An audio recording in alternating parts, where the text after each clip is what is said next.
Okay, today we're discussing Relic guitars and guitars with playware. Does it look good? Does it serve a purpose? Should you let your guitar just age naturally? You know, I saw the Solar AB1.6 FRC, I think it is, the Relic one, come out recently.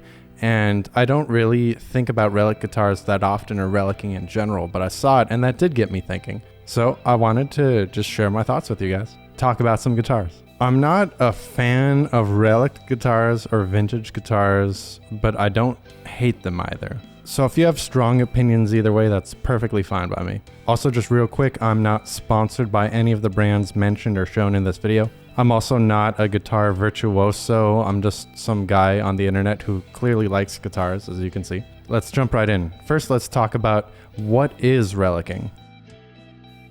So relicing is just making an instrument look worn, a newer instrument look worn. So think like distressed, deliberately torn jeans, for example. It's kind of like that, but for your guitar. It's intended to recreate typical playwear or heavy use, whether it's just from repetitive motions, wearing down the finish or scratching the pickguard, from dust and dirt over time, from damage from transportation, maybe your drummer threw a drumstick and it hit your guitar and took a chunk out of the finish. So this is done to varying degrees. There's heavy relicing, light relicing, and everything in between under the sun.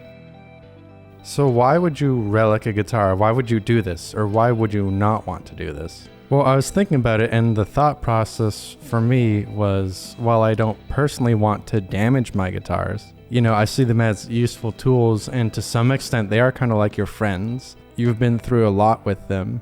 You will record songs with them, you'll play difficult songs, perform, hang out with friends, maybe play some music. You can do so much with these instruments. So it kind of hurts, at least in my opinion, to see one get damaged. So I do have a guitar collection, and some of these I've had a while. Like this guitar right here, I've had one, it's one of my oldest ones. I've had this for 11 years. It's my RG 655 from 2013. And while I got it back on the tail end of when I was doing the live show band playing experience thing, it still has gotten some damage. It's got some chips up here. You can kind of see them. I'll show you some close-ups, but some chips down there. It's even got a ding right here.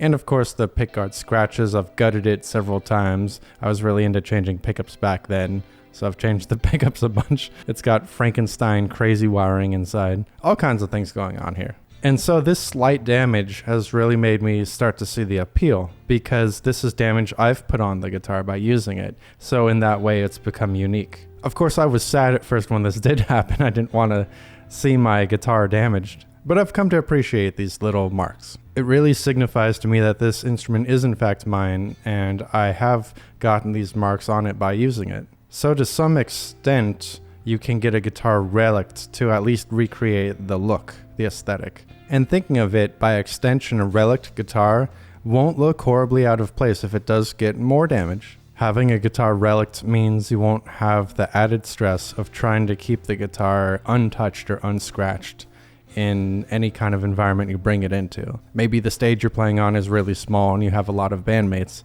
Maybe there's a lot going on and you have to move it backstage, or you have to transport it, or there's a bunch of junk in the truck or wherever you have your guitar in, and maybe you forgot your hard case. Things like that. Life happens. So you could say it's like not wearing white while eating spaghetti with tomato sauce. Like a red shirt, red sauce, you get the idea. Also about the look, maybe you're in a band where the aesthetic is more road worn, like all the instruments are relicked and you want to fit in. Or maybe it's a more vintage style band.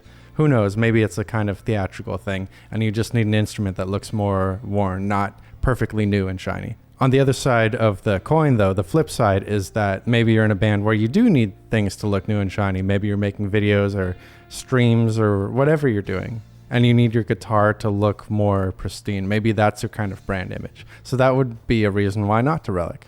Basically, the look can matter. You don't want to look too out of place for what you're doing. Like you might maybe not bring a flying V to a Nashville country gig. Although I'm sure now that I've said that, there's going to be like 50 people who have brought a flying V to a country gig. Also, relicing can make your guitar feel more broken in or played in. For example, the fretboard edges. Maybe as a part of the relicing process for that particular guitar, they rolled the fretboard edges more, and maybe you like that feeling. Maybe they've done other things like sanded down the finish on the forearm carve and you like the feeling of the natural wood against your forearm. In these cases, you can have that work done by a luthier who knows what they're doing and won't have ruined your guitar.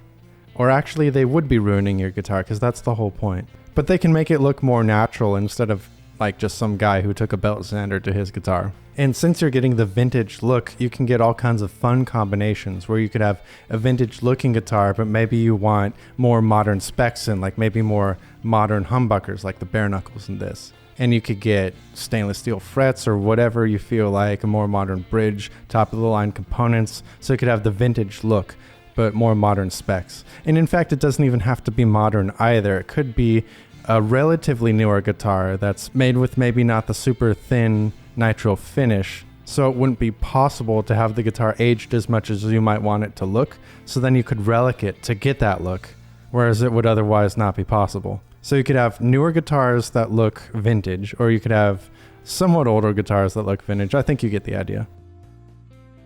So what are my overall thoughts on guitar relicking? Well, I'm pretty neutral on the subject. I think it's an aesthetic choice. Of course, there are the benefits, like I mentioned, with the fretboard. You could roll the edges more, for example. But you don't have to relic the whole guitar to do that. And of course, if it's a super terrible looking relic or really just mediocre, I'm not personally a fan of that. But if it's tastefully done, I can see the appeal. It does make a somewhat unique looking instrument, and it does give you some peace of mind against damage. For example, if your bassist accidentally gets his headstock into your guitar, it won't be the end of the day. Those scratches won't really be seen against the rest of the relicking. That being said, I wouldn't personally intentionally relic any of my guitars. I just want mine to age naturally, and I will embrace any scratches and dings that come with that through use. So there you have it. Those are my thoughts on guitar relicking versus playware. What do you think? Did I miss something? Do you have any other ideas?